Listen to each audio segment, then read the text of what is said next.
Ladies and gentlemen, this is Mr. Janga, and I welcome you to this platform today, Sunday, December 20th, 2020, and this a great Sunday afternoon here.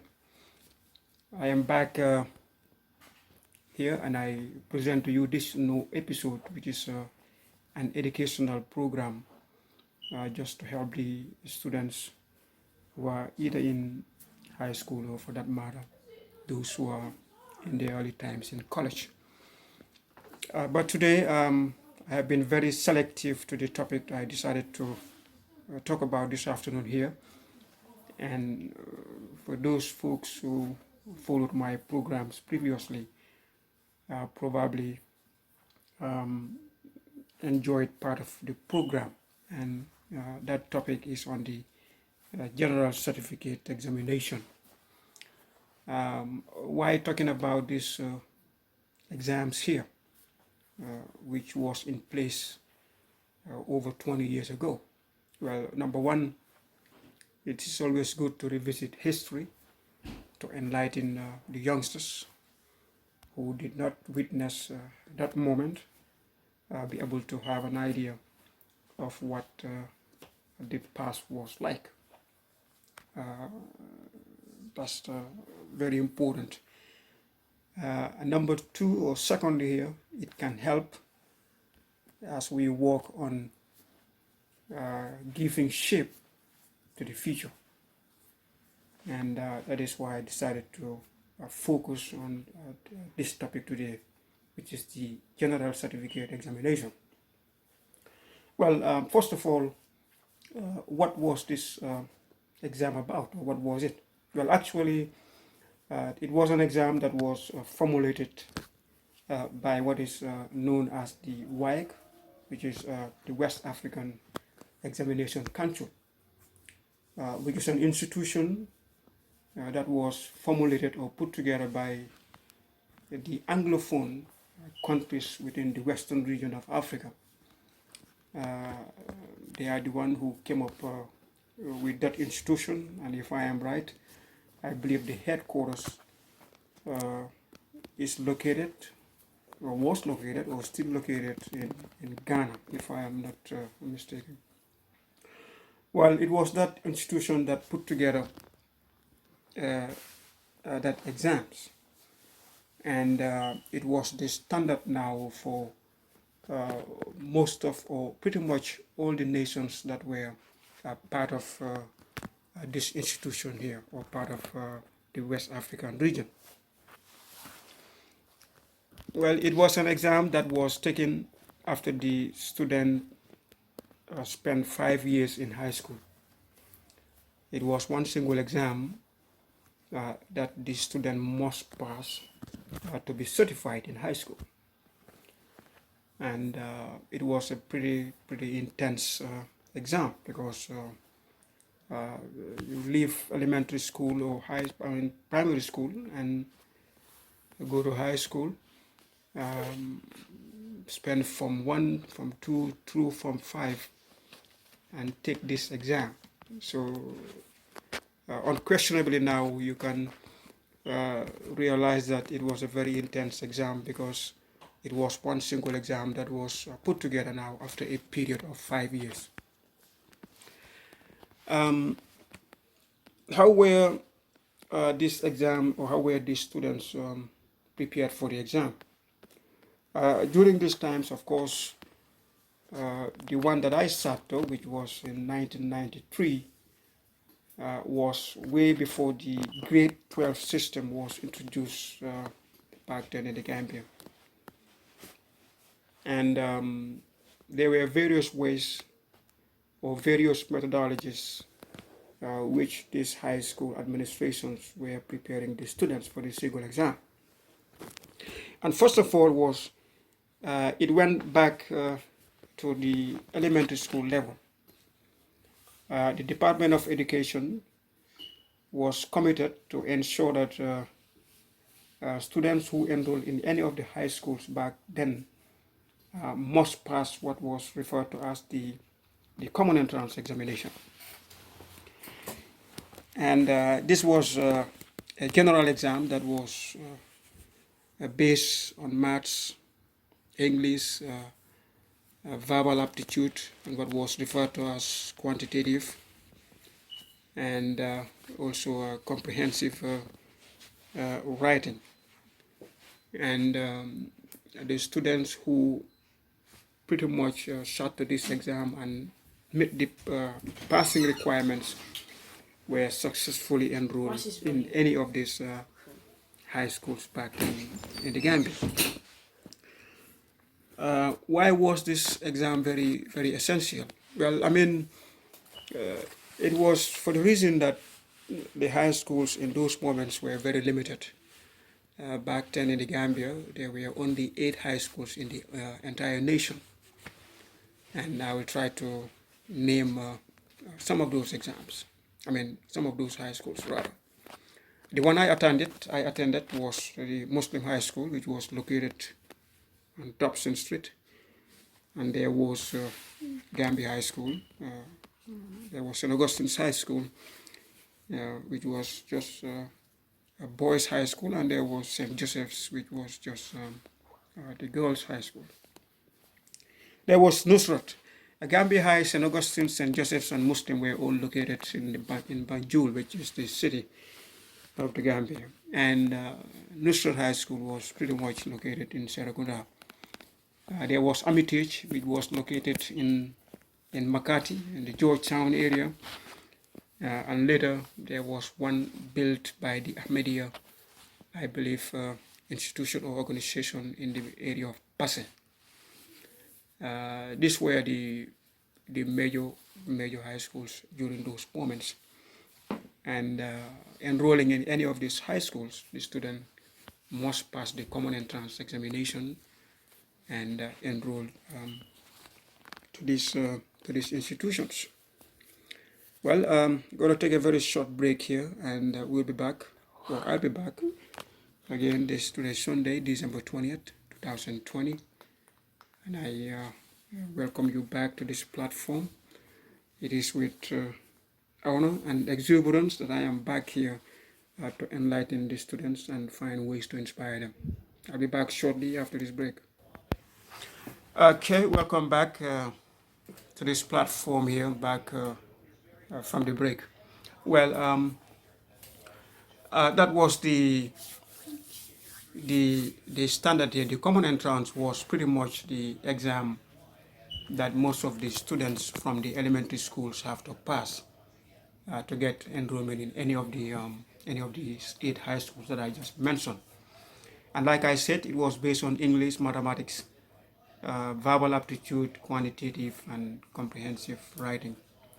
And the reason for the common entrance was to have the ability now to select the best students out there to get them into high school.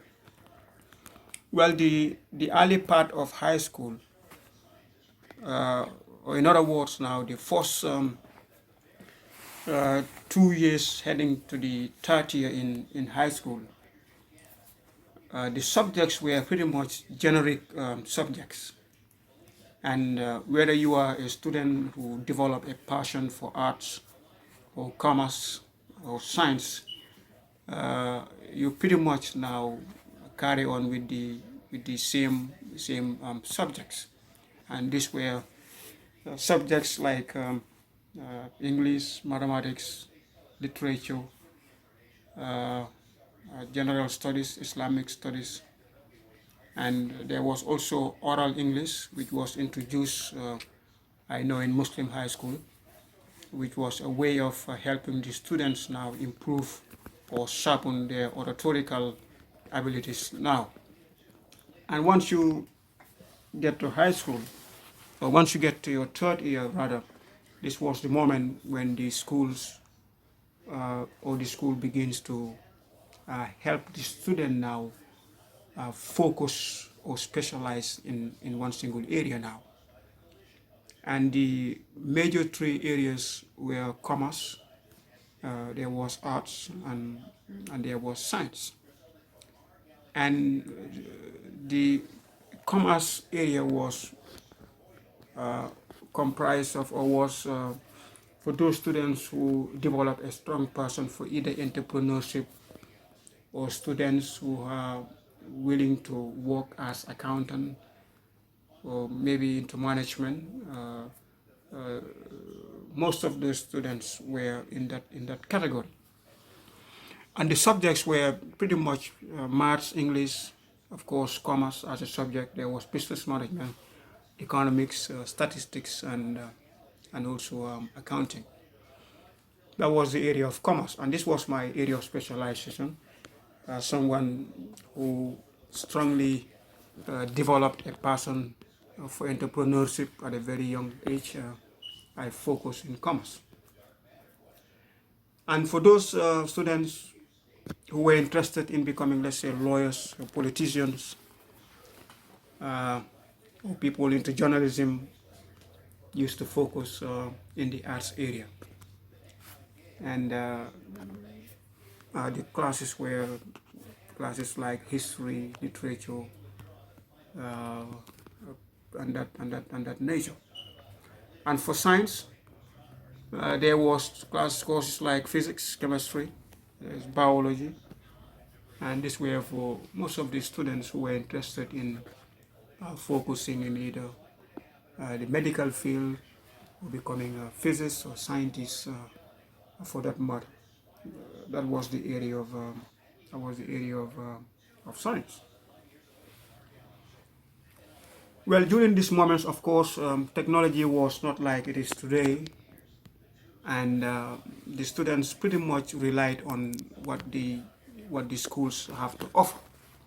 Or in other words, they used to rely heavily or 100% on the teachers, pretty much the resources that were provided by the teachers now, because there was nothing like internet, whereby students were able to go and make some research or anything of that nature. So the students heavily relied on the teachers. So as a reason, it was very important that these high schools were equipped with willing and knowledgeable teachers, but also ones who were very inspired and ready to help these students get educated. What was also helpful was the pamphlets that were introduced by most of the students, or most of the teachers rather. And from my own perspective, or from my own standpoint, or from my own experience as a student at Muslim High School, most of our professors or our teachers were from the West African region. Some of them were Mr. Condevoir, who was teaching us accounting. There was Mr. Bangura, who was teaching also mathematics. Mensuring was teaching statistics. I also have Mousse Faye, who was from Senegal, who was teaching French, those students who were interested in French. We also have Mr. Timbo, who was a commerce teacher. Pasala Jeng, also from Banjul at some point, who later joined the mayoral race in the Gambia, became a commerce professor or a commerce teacher at Muslim High School. But we relied heavily on what these students or what these teachers now had to offer. And quite frankly, these foreign professors were very helpful. Some of them were working or were teaching in the morning, and also teaching also in the afternoon. And on top of that, they were also providing extra classrooms for the students who were able to afford those classes now outside the school hours. They were very, very hardworking teachers. Well, from the general studies now, and by the time the students get to Form 3 and embrace this specialization, the only resources that were available to the students, like I said, were what the teachers had to offer to the students. What do they present? Their methodology, their way of teaching. That was number one. And the second thing was quite frankly, they introduced what was referred to as the pamphlets. And what was the pamphlets about? The pamphlets was just a single notebook that was derived or that was extracted now from the syllabus of every subject. And it covers the entire syllabus, and it was not for free. They were for sale, and the students who were affordable, who were with the ability now to buy these pamphlets now used to get them, and they really came really handy. Those were the three major areas now where the students were able to specialize. It was arts, it was science, and of course commerce.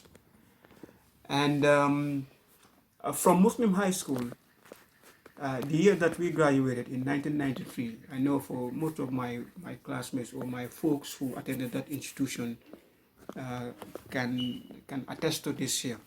It was during that year, that 93, 94, that institution was completely reformed, in the sense that prior to that batch, most of the students were allowed to get to the to sit to the general certificate examination with only 3 classes. And by that standard now, if you take 3 classes or anything less than 7 classes now, that automatically puts you on the Division 3 category, which was not an option for any hardworking student.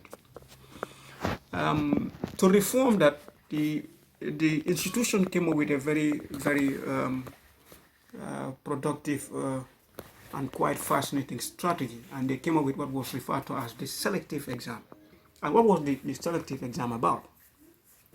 The selective exam was pretty much a replicate or a copy of the general exam itself. Was a very good mechanism because it really prepared the students and ensured that they had the ability and the capability now to take the general certificate examination. And quite frankly, most of the students who passed those, who made it to that selective exam, did pretty well in the general certificate examination eventually. And if I am not mistaken, our batch, that 1993 batch, we produced the most the successful students now, who pretty much now came out with Division 1 or a distinction from that general certificate examination. And quite frankly, the administration deserves recognition on that. But also the students, like I said, were very willing students. Well, on that note, that is it for my viewers today on this episode of the General Certificate Examination. I'll be back here on this platform and elaborate more on that. Like I said, this was an exam that was introduced in the Gambia over 20 years ago. Why talking about it today? It's just a way to help the youngsters learn from history. Those who didn't have the opportunity now to witness these moments here, at least they can learn about what this exam was about, and hopefully that they will be inspired and they can learn something from it. Again, this is Mr. Janho today, Sunday, December 20th. I thank you all, and I'll be back here sometimes next week. Again, this is this episode, which is the episode, an educational episode that I came up with to help the students and find ways to inspire them. For questions, you can always call me directly to my number, 470-331-8554. You can send me an email to info, that is my business email address, info@qctusa.com. Be back here with some more interesting topics. Until then, I thank you for tuning in, and you will have a good afternoon. Thanks.